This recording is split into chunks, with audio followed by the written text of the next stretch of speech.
Salut, c'est Benoît, je suis rider et ambassadeur pour la marque Score depuis le début d'année 2023. Et aujourd'hui, je vais vous faire une vidéo de présentation de mon vélo.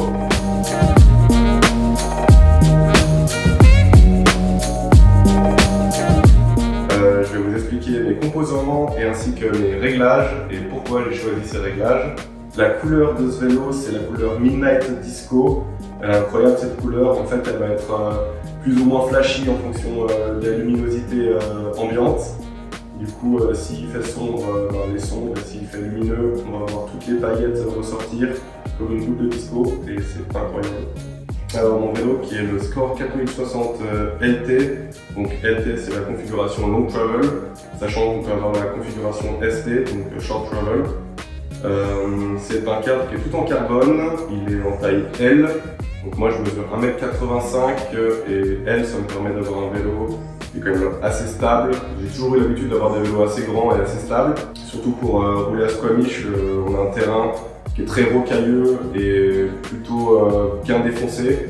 Donc plus j'ai de stabilité, mieux je me sens sur mon vélo. Donc la configuration en taille L, c'est absolument parfait pour moi, c'est pas trop grand, c'est vraiment la bonne taille.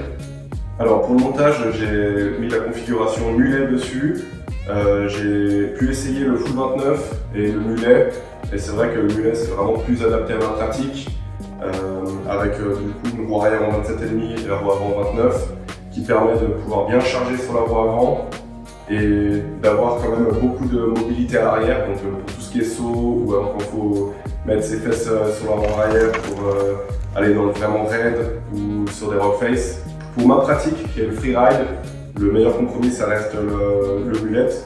Donc je suis assez content de pouvoir faire ça sur ce vélo parce que c'est vraiment du coup un vélo qui est très polyvalent. Pour passer ce vélo en mulette, c'est très simple, il faut juste ajuster la double de direction afin de garder à peu près l'angle initial par rapport au full 29. Donc en gros il y a juste cette coupelle de direction inversée, c'est tout expliqué sur le site Score. Pour la transmission, c'est que du SRAM AXS, donc dérailleur 12 vitesses Bluetooth et la tige de selle électrique télescopique pareil Bluetooth. Pourquoi j'ai choisi ça? Parce qu'en fait ça permet de ne pas avoir de câble et du coup ça permet d'avoir un poste de pilotage très simple, très épuré avec simplement la gaine du frein avant et du frein arrière, et ça j'aime bien. Alors pour la potence, j'ai choisi de mettre une Chromag Risa. Le guidon c'est aussi un Chromag OSX. Donc pourquoi j'ai choisi de mettre une Chromag? Parce que j'aime bien cette marque, en plus ils sont à Whistler, donc juste à côté de là où je suis actuellement. C'est un peu ma marque fétiche depuis que je suis tout gamin. Voilà. Après pour la coupelle de direction, pareil j'en ai en couleur chrome pour que ça ressorte avec le chrome de la tige de selle. Donc ça fait un petit tuning assez cool. Et pour les pédales, pareil j'ai aussi des Chromag Pressure. Donc c'est des nouvelles de chez Chromag, elles sont plutôt assez larges et stables, donc ça permet d'avoir un bon maintien de pied, je les trouve top. Pour les suspensions, j'ai gardé la fourche RockShox Zub d'origine. J'ai simplement ajouté 4 tokens parce que j'ai besoin d'avoir plus de rigidité en fin de course. Et je suis gonflé à 80 PSI, donc, et elle est complètement ouverte. Donc mon début de course il va être assez souple, assez agréable. Et la fin de course assez rigide pour encaisser des gros impacts. L'amortisseur, c'est le RockShox Super Deluxe Select. Donc c'est l'amortisseur d'origine sur ce cadre de Score 4060. Il est vraiment bien, il est ajusté à ce cadre, il n'a pas beaucoup de réglages, mais il est assez efficace. Moi je l'ai gonflé à 250 PSI pour avoir un arrière quand même assez dur. J'aime bien avoir mes vélos assez durs à l'arrière, notamment pour les gros sauts et les gros impacts en réception. Pour mes pneus, j'ai des pneus Goodyear Newton à l'avant et à l'arrière qui sont montés en tubeless. Ces Goodyear, je les roule depuis 3 ans, je suis assez content. J'ai choisi des gommes assez dures, ce qui permet de ne pas avoir à changer les pneus très régulièrement, mais le grip il est excellent, donc je suis assez content de ces pneus, surtout en bike park, ils peuvent faire une saison facile, donc ça c'est plutôt cool. Alors ma roue arrière, je l'ai montée avec des mousses anti-pincement smooth de chez Slicey et je suis super content, ça me permet de rouler avec un peu moins de pression. Et si jamais je tape très fort, ça me permet d'avoir quand même beaucoup de rigidité dans mon pneu et ça me permet de ne pas déjanter trop régulièrement si j'appuie très fort dans un virage. Donc voilà, je suis assez content de ce produit. J'ai pas encore monté à l'avant, mais c'est peut-être je vais le faire pour cet été, pour le bike park.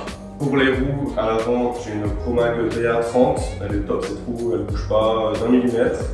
Et à l'arrière, j'ai une DT Suisse EX511 en cercle et en moyeu, j'ai un 240S de chez DT Suisse. Donc il est couleur un peu pétrole. C'est une couleur édition limitée. Et au passage, je sais que Camille de chez Score le trouve horrible, mais moi je l'adore. Pour le freinage, j'ai des XT de Shimano en 203 mm, donc ça c'est les XT 4 pistons, avec les deux disques en 203 mm. Le freinage il est nickel, j'ai jamais eu de problème avec ces freins, je suis assez content, ils sont super faciles à purger aussi. Pour la petite anecdote, mes visseries de disques sont des visseries SRAM en titane. Et j'ai acheté ça sans savoir le prix que ça coûtait, et quand je suis arrivé en caisse et qu'on m'a appris que c'était quelque chose comme 70 $ la boîte pour 12 vis, j'ai pleuré. Mais j'ai pas osé le retourner en mode c'est trop cher pour moi, et du coup je les ai achetés, mais c'est vrai que c'est débile maintenant après réflexion. Mais bon, c'est très joli, moi c'est le petit tuning que j'aime bien sur mon vélo. Pareil, j'ai d'autres visseries couleur pétrole, on peut appeler ça comme ça. J'en ai mis sur mes étriers de frein et sur ma potence. Alors pour les grips, c'est des Sensus Light. J'adore ces grips, ils sont assez fins et franchement ils s'usent pas trop et pourtant ils sont assez confortables. Donc j'adore ces grips. Pour la selle, c'est une Promag en ouverture. C'est vraiment pas top pour pédaler, mais j'ai choisi cette selle parce qu'elle a un côté très freeride que j'aime beaucoup. Je crois que j'ai toujours eu des selles comme ça depuis 10 ans sur mes vélos, et du coup voilà, je garde un peu mes habitudes. On a une petite boîte secrète qui est cachée juste en dessous de l'amortisseur. Elle est super facile à ouvrir et elle permet de ranger quelques bricoles dedans. Moi j'ai mis de quoi réparer du tubeless avec une petite bonbonne CO2 pour regonfler et une petite tige pour réparer les pneus. Donc facile à ouvrir, facile à refermer, elle est top. Alors merci Score de me faire confiance pour cette saison et j'espère les saisons à venir. J'ai hâte de vous présenter les projets que je vais mettre en place ici à Squamish. Alors on se voit bientôt, salut!